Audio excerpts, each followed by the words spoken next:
Hey guys, I am out here in scenic Dayton, Ohio. Did a little mini vacation this weekend to go to the Air Force Museum and got a rental car, and I ended up getting this very snazzy looking 2024 Toyota Tacoma, and it is the TRD off-road model. So if I was going to get a Tacoma, this is the one that I would buy. So I've only had it since Friday. Today's Saturday, so I've had it for a very short amount of time, and I'm giving it back tomorrow, unfortunately. But I thought I'd just walk you around, show it off, and give you my impressions after driving it for just a day.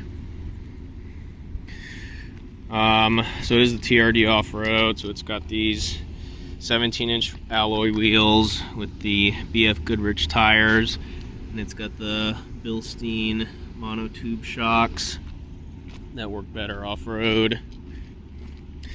It's the double cab with the short bed, just fine. Here's the bed back here, soft lowering bed. It's still got the Toyota composite bed, no sliding window in the back, but it does have the bed lighting, which is nice. It does have a hitch.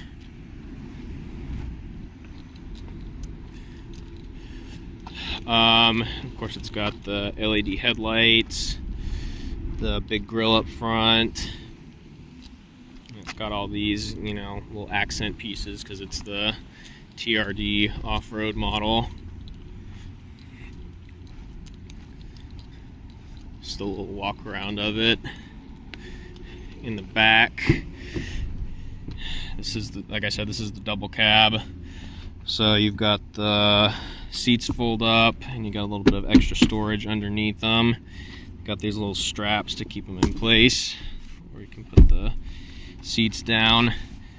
Driver's seat's set for me right now, and as you can see, I can fit pretty comfortably back here. Got your cup holders, and 12-volt power, no USBs back here. This might be a floor air vent, I'm not sure, but it doesn't have any air vents up here, but that's fine. Of course, they have windows, and then, power window controls, and then extra storage for each door back here.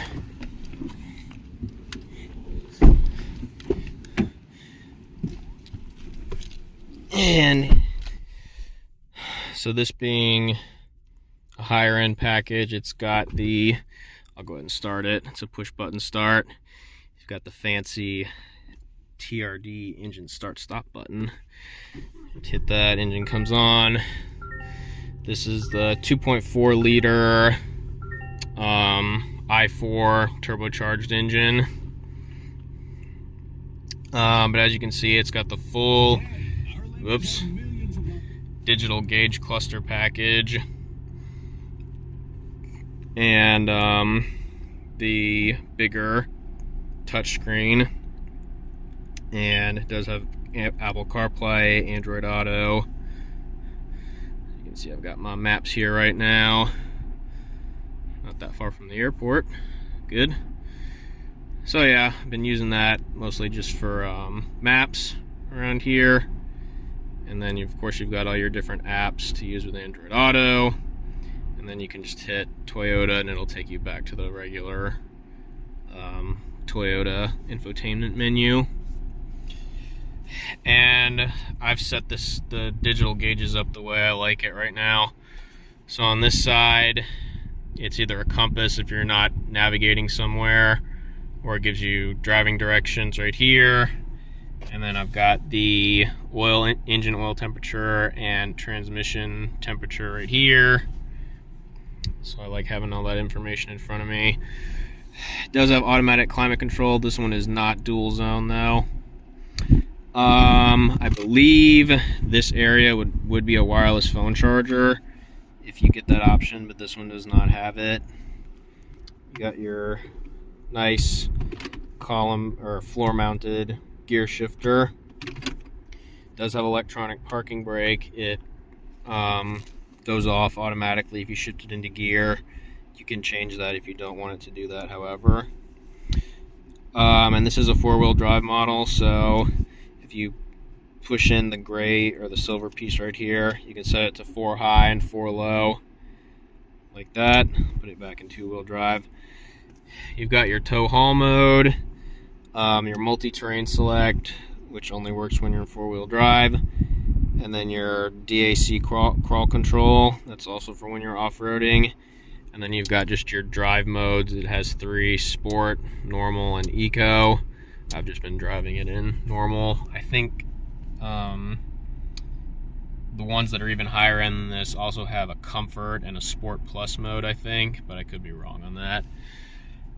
It's also got all the pretty much standard safety features you'd expect in a modern vehicle. So it's got the radar cruise control, which is not available right now because I'm not in drive.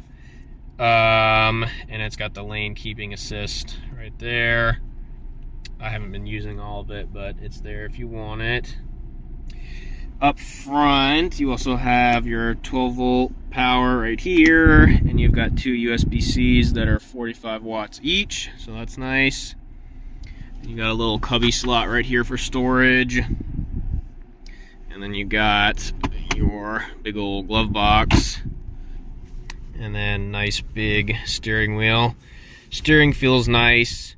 It is electronic power steering. It's not hydraulic, which is pretty much standard for anything built in the last couple of years, so that's fine.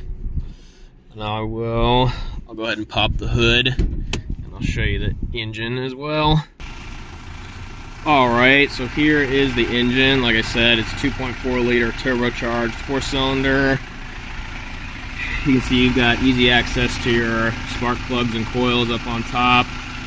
Your fuel pump, high pressure direct injection fuel pump is right here. Easy access to your battery, relay box, air filter, coolant reservoir, more relays and fuses, and your ABS, and your oil filter is down there. I'm pretty sure you can get to it from the bottom. You can change your oil yourself, but this is what it sounds like when it's idling. And then this is what the headlights look like.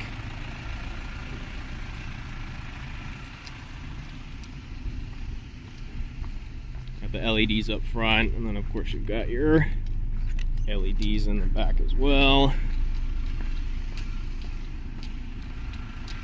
It does have just a hood prop. It doesn't have gas struts or anything. I'll go ahead and close this.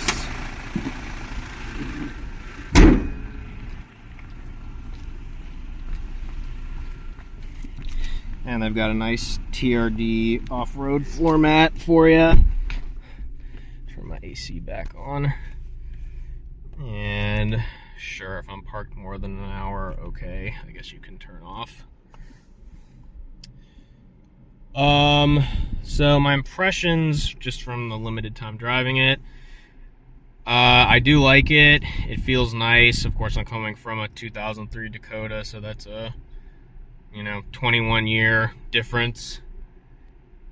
So anything new will probably feel good to me right now. But I know I do like the way it drives. The steering feels good, even though it is electronic power steering. I'm still not used to the way that feels in all vehicles. Obviously, I like the Android Auto. I do like the interface right here. And then the digital gauges are nice. They can be read pretty easily, and they present all the information you need to see and when you need to see it. Still haven't played around with everything available on the steering wheel, I don't think, but I'll try to get to it in the next couple hours. Obviously, I haven't really gone off-roading, so I can't really judge that. But if you want to do basic off-roading, such as driving on the beach or taking off on a little trail, this is probably the model that you're going to get. I do not know what the price is, so I can't really comment on that, but as we all know, vehicles are pretty expensive these days. So would I buy one new? Probably not right now, just because of the price. But I do like the way it drives. I do like the way it looks. It has a nice sound to it as well. I will just say that I'm glad that I chose the pickup truck option for the rental, because it gave me a chance to experience said pickup truck. And if I do decide to buy something new or used in the next couple years or whatever, I'll have a little bit of experience behind the wheel of the Tacoma at least. Oh, and this one also does not have the JBL pop-out speaker. Probably wouldn't want that for a rental because it would just get lost or stolen the first time it was rented.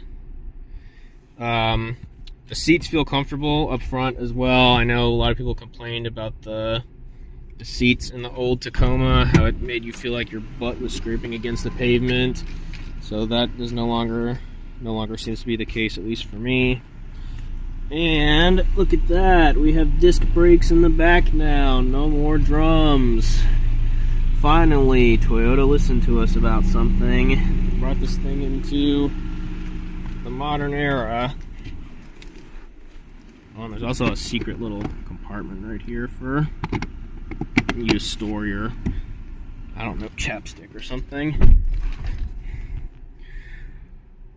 Alright guys, that's all I got. Got any questions, let me know.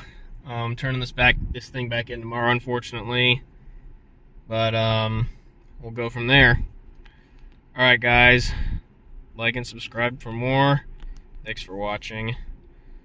I'll leave you with a little acceleration.